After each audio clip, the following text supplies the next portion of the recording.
என்ன அருண், உங்க மனைவிக்கு வாழ்த்தெல்லாம் சொல்ல மாட்டீங்களா? சார், நீ வீட்ல உண்மையை சொல்லிட்டேன்னு தெரிஞ்ச உடனேயே ஜிஎம் சார் இங்க எல்லாருக்கும் சொல்லிட்டாரு. நீங்க கப்பிள்ஸுங்கிறது நம்ம ஆபீஸ்ல எல்லாருக்குமே தெரியும். நடிக்கணுங்கிற சங்கடம் இல்லாம இனிமே 2 பேரும் ஃப்ரீயா இருங்க. மேடம், சைன் பண்ண மறந்துடாதீங்க.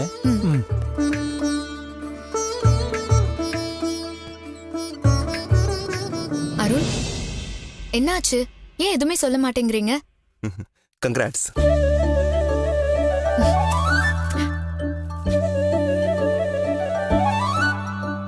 தேங்க்யூ அருண். சீனியாரிட்டி படியும் எக்ஸ்பீரியன்ஸ் படியும் வச்சு பார்த்தா நீங்க தான் நியாயமா இந்த இடத்துல இருந்திருக்கணும். எம்டி கிட்டயும் நான் தான் சொன்னேன்.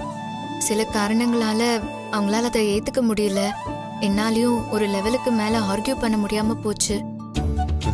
அதெல்லாம் பரவாயில்ல ரஞ்சிதா. ஓ சாரி மேடம். நீங்களும் ஏன் இப்படி பண்றீங்க? அதெல்லாம் இல்ல, நான் கடுப்புலையோ இல்ல நக்கலாவோ அந்த மாதிரி நான் பேச வரல. பேச்சுமுத்து சார் சொன்ன மாதிரி இந்த போஸ்டிங்க்குன்னு ஒரு மரியாதை இருக்குல்ல. மத்தவங்க முன்னால ஓகே அருண், ஆனா இங்க நாம மட்டும் தானே இருக்கோம். நீங்க பேர் சொல்லியே கூப்பிடுங்களேன் ப்ளீஸ். உன் டேலண்ட்டை மதிச்சு தான் இந்த ப்ரமோஷனை உனக்கு கொடுத்துருக்காங்க. இதுல எனக்கு முழு சந்தோஷம்தான். தேங்க்ஸ் அருண். இருங்க அருண், ஸ்வீட் எடுத்துக்கோங்க அருண். போதும்.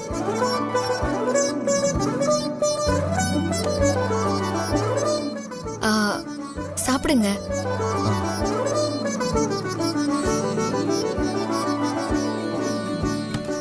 இந்தாங்க tissue. Madam, juice madam. Chidambaram, இன்னொரு கிளாஸ் ஜூஸ் எடுத்துட்டு வாங்களேன். ரஞ்சிதா, இல்ல வேண்டாம். அவர் இப்படிதான் சொல்வாரு, நீங்க போய் எடுத்துட்டு வாங்க. சரி மேடம். சரி ரஞ்சிதா, நான் வேலையை பார்க்கறேன். இருங்க அருண், நான் உங்ககிட்ட கொஞ்சம் பேசணும். உட்காருங்களா?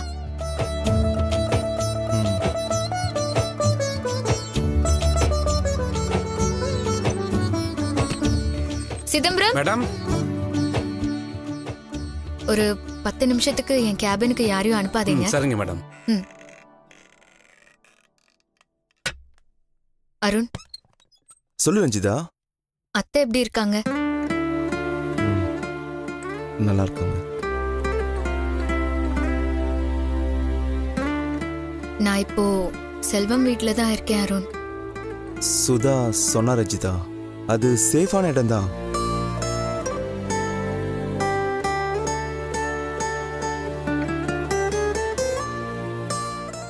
ரஞ்சிதா, சாரி, என்னை மீறி எல்லாமே நடந்துடுச்சு. என்னால எதுவுமே செய்ய முடியல. இதெல்லாம் நடக்கும்னு நாம எதிர்பார்த்தது தானே அருண். ரஞ்சிதா, எனக்கு கொஞ்சம் டைம் கொடு ரஞ்சிதா. நான் எல்லாத்தையுமே கண்டிப்பா சரி பண்ணிடுறேன்.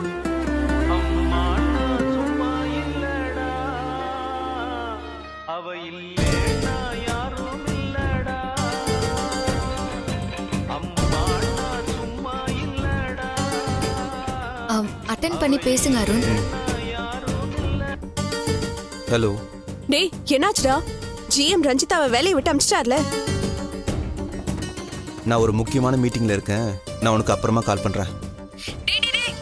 அனுப்பியாச்சுன்னு ஒரு வார்த்தை சொல்றதுக்கு என்னடா?